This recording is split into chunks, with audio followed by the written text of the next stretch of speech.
নিয়েছি নারকেল কোড়া নিয়েছি, আর হচ্ছে খেজুর কেটে নিয়েছি।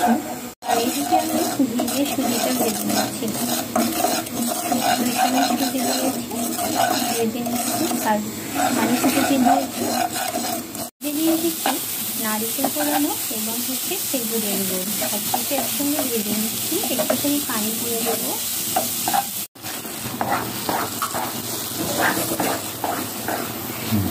পুর তৈরি করে নিচ্ছি। পুরটা রেডি হয়ে গিয়েছে। আর একটু শক্ত হবে, কখন বুঝবেন যেটা হয়ে গিয়েছে? দেখেন প্যানের গায়ে কোনো কিছু লেগে যাচ্ছে না, তার মানে এটা হয়ে যাচ্ছে। আমি এই লাঠিতে নিয়েছি কলকাতা থেকে।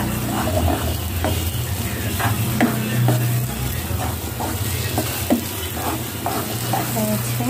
একা মানুষ, আমি একা হাতে আর কি এসব হয় তো বানিয়েছি।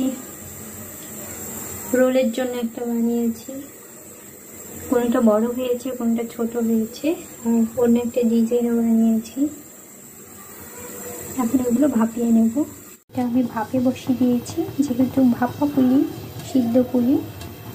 এখন 5 মিনিট রেখে দেবো।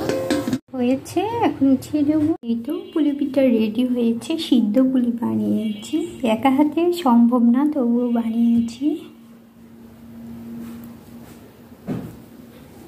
অনেক মজা হয়েছে। আমরা 1 প্লেট খেয়ে ফেলেছি, আবার 1 প্লেট উঠে নিয়ে এসেছি।